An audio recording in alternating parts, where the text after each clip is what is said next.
Semangat pagi, ya selalu semangat pagi. Kenapa? Sudah berulang kali saya katakan, saya selalu menggunakan semangat pagi dalam upaya supaya kita selaku insan yang memang harus berkarya. Berkarya itu tidak ada hentinya karena ibadah, karena bekerja adalah ibadah, bagian dari ibadah. Maka kita harus lakukan dengan semangat seperti semangat pagi, ya teman-teman.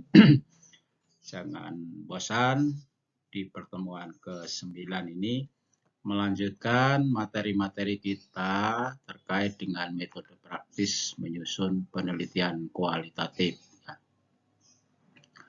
Kalau di bagian 8 kemarin kita membahas tentang bagaimana pengumpulan data dan analisis data, maka metodologi di bagian 9 ini, sub 9 ini kita akan membahas triangulasi dan uji keabsahan data.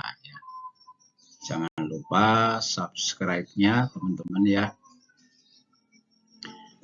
Oh ya, lupa, dari pengumpulan data kemarin seharusnya saya sudah menginformasikan bahwa analisis data itu bisa kita menggunakan tool ya, bukan hanya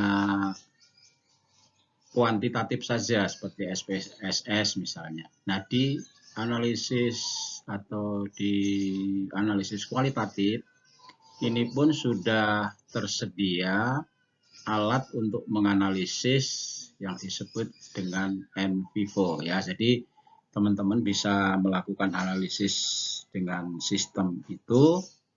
Silahkan nanti dicoba, tinggal download di internet ya. Hanya yang saya pesan bahwa alat ini kapasitasnya sepertinya besar ya. Kapasitasnya besar karena alat ini bisa menampung dokumen-dokumen yang Anda kumpulkan, mulai dari rekaman, video, foto-foto, dan lain sebagainya. Itu ya, membutuhkan kapasitas yang besar, sehingga kalau mungkin saja di laptop Anda tidak mampu, ya harus bagaimana upaya kalian. Dan biasanya untuk analisis yang menggunakan NVivo ini bisa dihandle oleh lembaga ya. Biasanya di bagian IT disediakan alat-alat untuk analisis ini. Jadi tergantung teman-teman apakah mau manual, karena juga manual juga tidak salah, atau mau menggunakan tool NVivo, atau mungkin ada tool-tool lain yang baru saya juga belum paham. Tapi NVivo sudah bisa kita gunakan untuk menganalisis data kualitatif ya. Kemarin harusnya sudah saya pesankan, tapi ya apa-apa, belum terlambat. Oke, kita bahas pada bagian ini. Yang pertama adalah triangulasi. Nah, triangulasi itu tetap selalu saya sampaikan konsep dulu supaya kita tidak ngawur ya. Basicnya adalah basic keilmuan, basic teori yang sudah disampaikan oleh para pakar. Sebagaimana Prof. Sugiono yang selalu saya tampilkan konseptualnya adalah bahwa triangulasi data adalah merupakan teknik pengumpulan data yang sifatnya itu menggabungkan dari berbagai data. Berbagai data kan berarti dari berbagai informan. Maka kita bisa melakukan triangulasi kepada para informan atau yang memberikan informasi kepada kita atau partisipan. Nah, begitu. Ya, intinya seperti itu. Jadi salah satu pendekatan triangulasi itu untuk melakukan penelitian, menggali dan melakukan agar pengolahan data kita itu menjadi menghasilkan yang valid. Kuncinya seperti itu. Nah, tujuan triangulasi adalah untuk menguji validitas data yang sudah kita peroleh ya. Ya, jadi menguji validitas data yang sudah kita peroleh melalui ya informasi-informasi dari berbagai sumber. Nah, jenis triangulasi itu ada 4 ya. Triangulasi data, yaitu kita meng-cross check data dari berbagai informan, dari informasi yang berbeda mungkin kita coba kita sinergikan. Kalau sudah sinergi sama berarti data sudah valid. Kemudian triangulasi antar peneliti. Jadi bisa saja satu penelitian, satu fokus itu dilakukan oleh beberapa peneliti. Maka kita bisa mengumpulkan data, cross-check kepada peneliti lain. Hasilnya sama, berarti valid.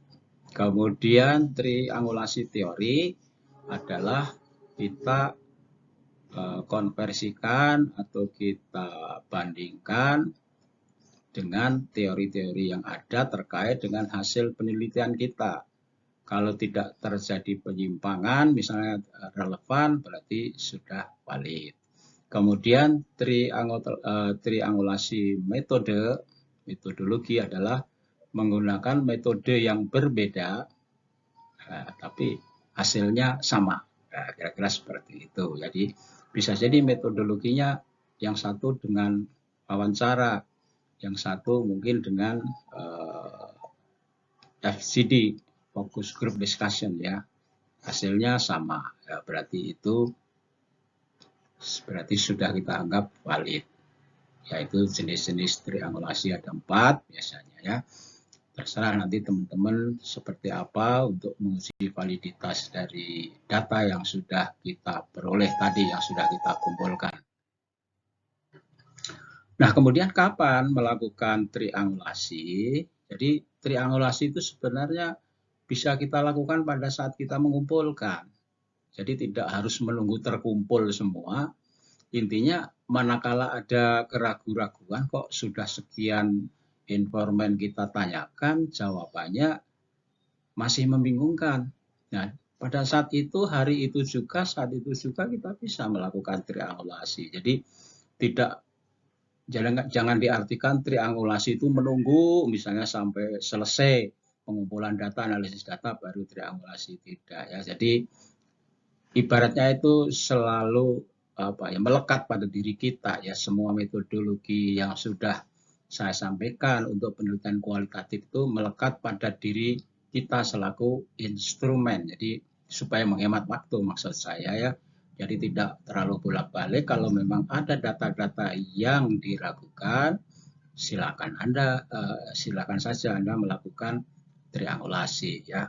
Pada dasarnya triangulasi itu sebuah konfirmasi ya kepada pihak-pihak yang sudah kita wawancarai tapi terjadi atau manakala ada keraguan-raguan ya. Itu kira-kira.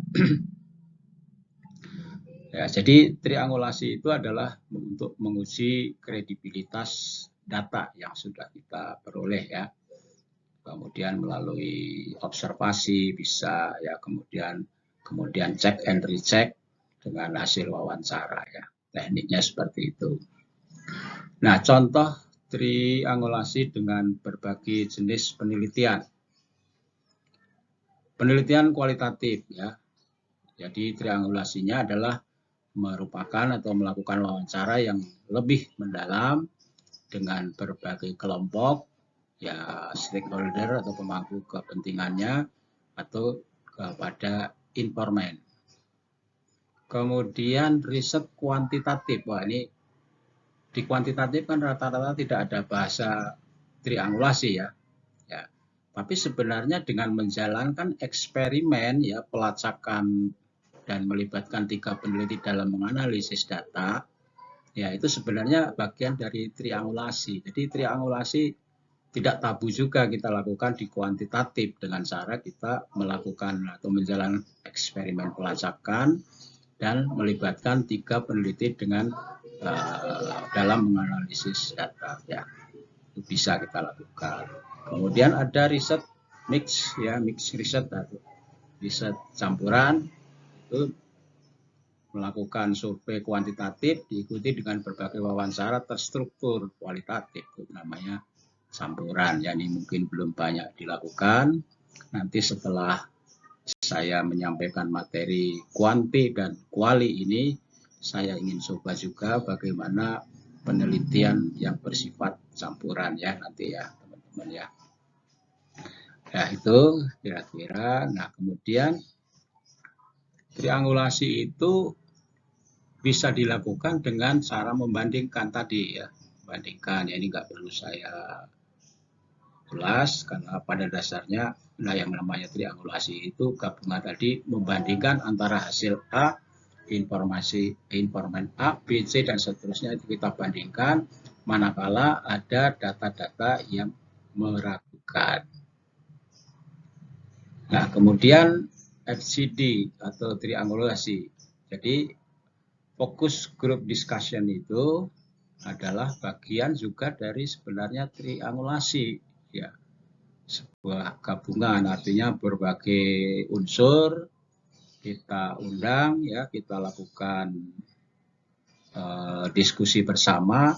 Ya, ini lebih simpel dan lebih mantap, lebih diakui bersama, nanti hasilnya ini lebih bagus. Jadi pada saat sudah melakukan triangulasi tadi person to person, kemudian masih ada hal yang mungkin perlu digeneralisir, umpamanya kan, Anda boleh menentukan waktu, mengundang para informan, para stakeholder, diundang dalam satu wawancara, diskusi dalam satu tempat, baru di situ akan menemukan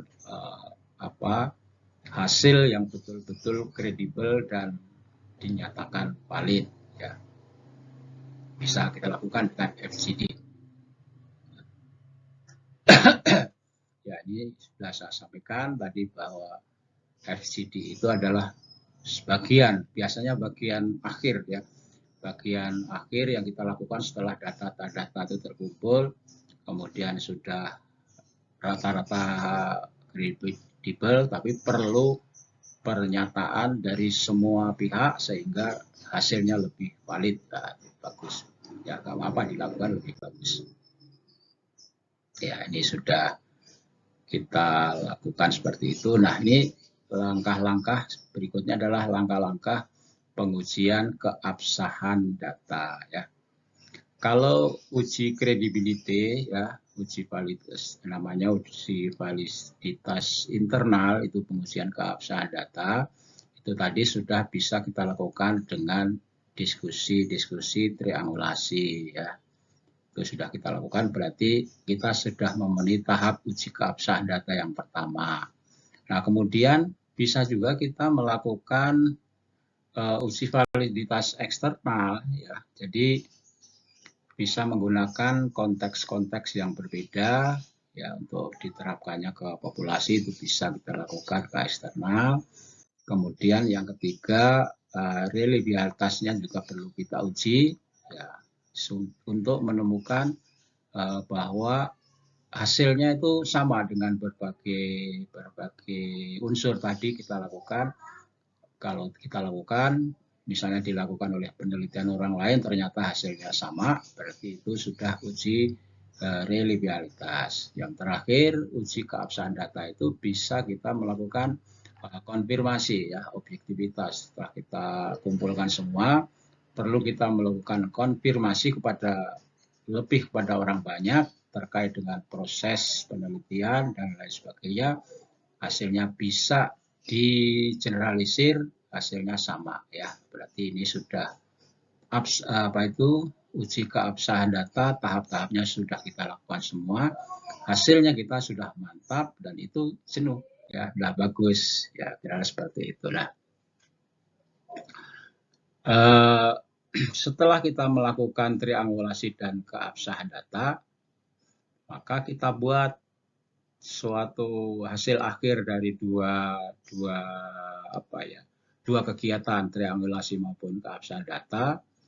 Dari seluruh hasil wawancara sudah kita buat, kita tanyakan. Yang sebagai contoh yang lalu adalah tentang indikator-indikator dari 9 indikator itu, ternyata hasilnya dari informan kunci, informan utama, dan informan tambahan sudah bisa kita kumpulkan, tapi statusnya masih perlu kita yakinkan kembali, yaitu maka di situ saya tulis on progress, jadi belum ada kesimpulan akhir ya di triangulasi dan keabsahan data ini ya. Nah, nanti ini adalah sebagai bahan pada saat kita menganalisis hasilnya seperti apa dan pembahasannya seperti apa. Sekali lagi, jangan tabu terhadap tabel. Saya lebih suka menyusun walaupun kualitatif, disusun hasilnya berdasarkan tabel ya. Oke, sampai di sini dulu teman-teman di bagian ke-9. Berikutnya setelah ini kita akan membahas hasil penelitian kualitatifnya ya. Semangat pagi, sampai ketemu di bagian ke-10. Assalamualaikum warahmatullahi wabarakatuh.